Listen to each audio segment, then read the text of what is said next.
भाई केम छो। लाइफ में इंटरेस्टिंग चीजें होती रहें तो बेटर होता है। और ऊपर वाले की दुआ से मेरी लाइफ में रोज कुछ ना कुछ इंटरेस्टिंग होता रहता है। मैं रोज कई व्हाट्सएप मैसेजेस रिसीव करता हूं। मैं ये नहीं कहता कि मैं हजारों व्हाट्सएप मैसेजेस रिसीव करता हूं, लेकिन मैं ठीक ठाक मैसेजेस रिसीव करता हूं। और उन व्हाट्सएप मैसेजेस में एक common, I would say, request जो मेरे सामने रखी जाती है वो ये कि लोगों को मेरी कंपनी ज्वाइन करनी है, लोगों को मेरे साथ काम करना है, लोगों को हमारा हेज फंड ज्वाइन करना है, लोगों को हमारे साथ ट्रेनिंग करनी है। और इस तरीके की कई मैसेजेस मैं डेली रिसीव करता हूं। और अब आपको पता है कि मैं लॉ कर रहा हूं, तो अब लॉ से रिलेटेड भी मैसेजेस मुझे आते हैं। ये अच्छी बात है, आई एग्री। लास्ट वीक मुझे एक मैसेज आया। मैं नाम नहीं डिस्क्लोज करूंगा, डेफिनेटली नाम नहीं डिस्क्लोज करूंगा। और उस आदमी ने ये क्लेम किया कि वो यूनिवर्सिटी ऑफ दिल्ली से एलएलबी कर रहा है, मतलब कि लॉ की प्रैक्टिस कर रहा है, लॉ का कोर्स कर रहा है। और उसने कहा कि वो मुझसे इंटर्नशिप करना चाहेगा। तो पहले तो मैं काफी हैरान हुआ। मेरे को लगा कि यार, मतलब why he is asking about internship. But फिर मैंने सोचा चलो कोई बात नहीं, अगर हम किसी की हेल्प कर सकते हैं तो हमें डेफिनेटली हेल्प करनी चाहिए, इसमें कोई बुराई नहीं है। इसीलिए ही मैं इतनी सारी यूट्यूब की वीडियोस बनाता हूं, लोगों को नॉलेज अपग्रेडेशन सब देता रहता हूं। बट मैंने सोचा कि हेल्प करने से पहले एक बार इससे जरा एक क्वेश्चन पूछा जाए। तो मैंने इससे एक क्वेश्चन पूछा। मैंने पूछा, define the link between 154 CrPC criminal procedures, read with 173 criminal procedures, read with section 32 Indian Evidence Act। और बॉस, सबसे खुशी की बात यह है कि अभी तक रिप्लाई नहीं आया। अभी तक रिप्लाई नहीं आया। आपको पता है, मैं जब बैंकिंग का करियर शुरू किया तो मैं बिल्कुल क्लियर था कि आप वो पढ़ो जो दुनिया नहीं पढ़ती, आप वो सीखो जो दुनिया नहीं सीखती, आप उस चीज को समझो जो दुनिया नहीं समझती। और सेम प्रैक्टिस मैं लॉ में फॉलो कर रहा हूं। मैंने ऑलरेडी एक वीडियो बना दी है कि कैसे इंडियन लीगल सिस्टम में दो चीजें हैं। Number one, the substantial law, which means जिसके बेस पर चार्जेस फ्रेम्ड होते हैं। Number two, the procedural law. जैसे कि इंडिया में सब्सटेंटिव लॉ है इंडियन पीनल कोड, और भी बहुत सारे।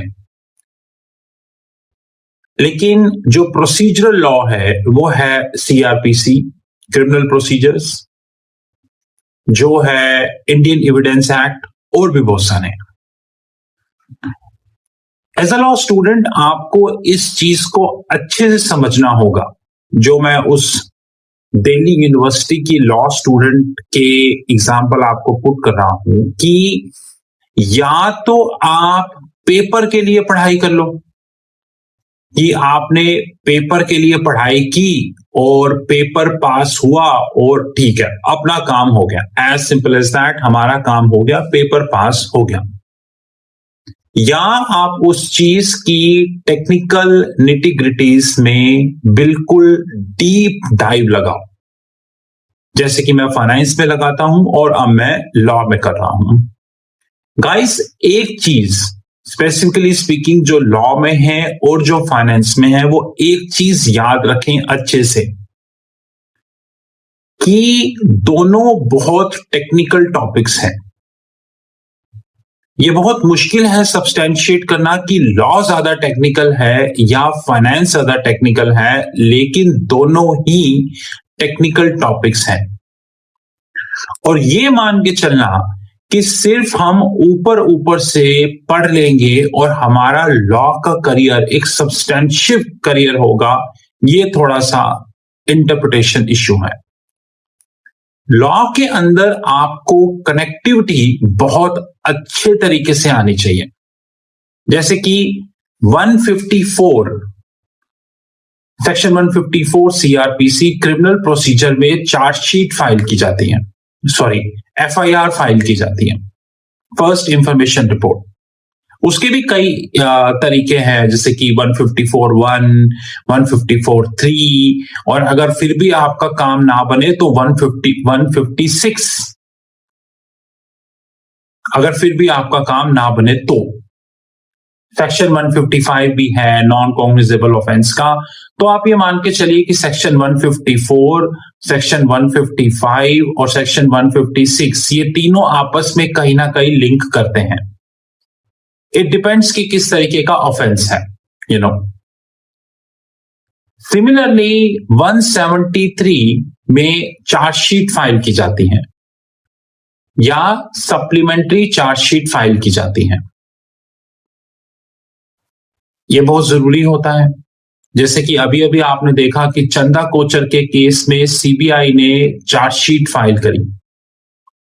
अब मेरे पास उस चार्जशीट का डेटा नहीं है, ऑब्वियसली नहीं होगा। वो चार्जशीट पब्लिक में भी नहीं होगी, वो चार्जशीट कोर्ट के पास होगी, जिसे सीआरपीसी 207 के तहत निकाला जा सकता है, स्टडी किया जा सकता है, बट वो एक अलग मैटर है और उसका जो राइट है वो एक्यूज्ड के पास ही होता है। It's not in the hands of third party. पर कभी भी जब चार्जशीट फाइल की जाती है तो उसको कोर्ट के माध्यम से निकाला जा सकता है, और वो होता है सीआरपीसी 207। अब इसी को हम लिंक करते हैं इंडियन एविडेंस एक्ट 32 से, 32A से, जो मोर और लेस डाइंग डिक्लेरेशन पे बात करता है। डाइंग डिक्लेरेशन का हिंदी में मतलब होता है मरते हुए अपनी डिक्लेरेशन देना। इसके कई प्रोज एंड कॉन्स होते हैं। Honourable supreme court of India, honourable high court of India, high courts ने वक्त वक्त पे इस पे वैरायटी ऑफ जजमेंट्स दी हैं, जो कि पब्लिक डोमेन में है। हाँ, ऑफ कोर्स हमें उसका प्रिंट निकाल के उसको स्टडी करना होता है, तो दैट इज इसलिए 154, 156, 156(3), 173, 173(3), 173(8) and 32 Indian evidence act read with 32A, ये सब इंटरकनेक्टेड है। हमें एक चीज समझनी चाहिए कि हम जिस मर्जी यूनिवर्सिटी से पढ़ाई कर रहे हो, लेकिन अगर हम लॉ की बारीकियां नहीं समझेंगे, और फाइनेंस में भी यही है, फाइनेंस में कुछ अलग नहीं है, फाइनेंस की भी अपनी बारीकियां हैं, जैसे कि ऑप्शन प्राइसिंग, स्वैप्शन और ये सारी चीजें। अगर हम लॉ की बारीकियां नहीं समझेंगे तो हम लॉ में कभी भी एक क्रेडेंशियल करियर नहीं बना पाएंगे, क्योंकि लॉ की बारीकियां समझनी पड़ती हैं। जैसे कि आज जब मैं रिसर्च कर रहा था तो मुझे दिल्ली हाई कोर्ट की एक जजमेंट मिली जो आईपीसी 406 पे थी। मैं IPC 406 which is called criminal breach of trust पे मैं रिसर्च कर रहा था, और मैं कोशिश कर रहा था कि मुझे एक अच्छी जजमेंट मिले जिसमें कि जो मेरे क्वेश्चंस हैं वो आंसर हो। और fortunately thankful, special gratitude to Delhi high court, मुझे वो जजमेंट मिल गई। जिस चीज को मैं ढूंढ रहा था वो मुझे जजमेंट मिल गई और उसमें मोर और लेस मेरे क्वेश्चंस आंसर भी हो गए। I give special thank you to Delhi high court for this. Law के अंदर जरूरी नहीं है कि आपको हर चीज किताबों में मिल जाएगी, संभव भी है और नहीं भी है, क्योंकि इसीलिए कि लॉ एक बहुत वास्ट सब्जेक्ट है और इतने वास्ट सब्जेक्ट को हैंडल करना, आई एम सॉरी, इतना आसान नहीं है। इसलिए लॉ जब होता है तो हमें जजमेंट्स का हेल्प लेनी पड़ती है और हम बहुत लकी हैं, हम बहुत लकी हैं कि जब सुप्रीम कोर्ट और रिस्पेक्टिव हाई कोर्ट्स अपनी जजमेंट्स पब्लिक डोमेन में सर्कुलेट करते हैं ताकि आप उनको डाउनलोड कर सकें, आप उनको स्टडी कर सकें और आप स्टडी करके उनपे फैक्ट्स बना सके, उनको अच्छे से पढ़ सके, उनका मतलब निकाल सके, इन्फ्रेंस निकाल सके। ये बहुत अच्छी चीज है। लेकिन अनफॉर्चुनेटली मैंने जो देखा after N interaction with many people is that कि जजमेंट्स को पढ़ने में मेजोरिटी लोग इंटरेस्ट नहीं रखते, क्योंकि वो एक बहुत पेनफुल जॉब होता है, उसमें आपको काफी एफर्ट करना पड़ता है। और जजमेंट, जैसे कि मैं जो एवरेज जजमेंट निकालता हूं ऑनरेबल सुप्रीम कोर्ट और हाई कोर्ट्स की, वो 15 पेज, 20 पेज, कभी कभी 25 पेज, कभी कभी 30 पेज। अभी मैंने पीएमएलए एक्ट पे एक जजमेंट प्रिंट करी, वो कॉन्स्टिट्यूशन बेंच की थी, वो 71 पेज की जजमेंट है और उस 71 पेजेस को आपको line by line, paragraph by paragraph, sentence by sentence पढ़ना होगा, आगे भी और पीछे भी, कि जैसे जैसे आप आगे बढ़ते जाएंगे आपको पीछे वाला कनेक्ट करना होगा पार्ट, जो कि एक मुश्किल जॉब होता है।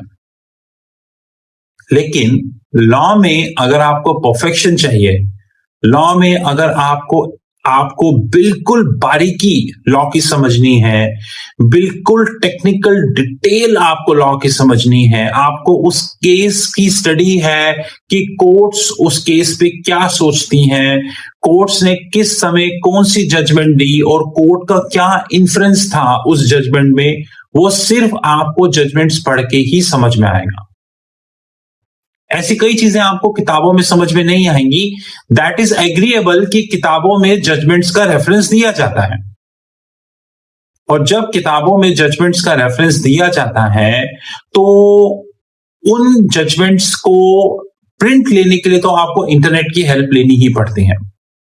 इसलिए गाइस, अगर आप लॉ स्टूडेंट हैं तो ये बहुत एडवाइजेबल है कि आप जजमेंट्स को स्टडी करें और हमें थैंकफुल होना चाहिए कि honourable courts, supreme court of India, high courts of India, वो अपनी जजमेंट्स वक्त वक्त पे पब्लिक डोमेन में सर्कुलेट करती हैं ताकि आप उन्हें प्रिंट ले सकें, उन्हें स्टडी कर सकें, उन पे इन्फ्रेंस बना सके, देख सके कि फैक्ट्स क्या थे, कोर्ट के सामने कैसे फैक्ट्स रखे गए, वो फैक्ट्स कंसीवेबल थे, टेनेबल थे, अनटेनेबल थे, क्या थे और इस किस रेफरेंस पे कोर्ट ने जजमेंट पास करी, क्या फैक्चुअल ग्राउंड था, ये सारी चीजें आपको पता चलेंगी।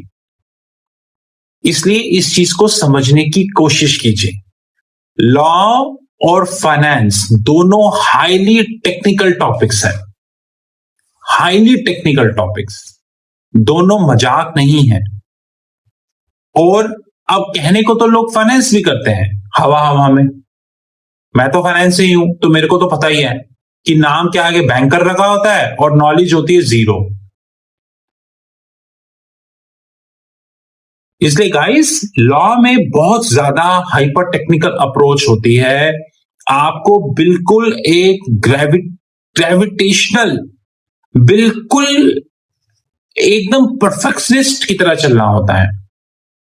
मैं सिर्फ आपसे यही कहना चाहता था कि आप जिस मर्जी यूनिवर्सिटी, जिस मर्जी कॉलेज से लॉ करें, अच्छी बात है, लेकिन एक चीज याद रखें, कोर्ट्स की जजमेंट बहुत इंपॉर्टेंट होती हैं और उन्हें पढ़ना चाहिए।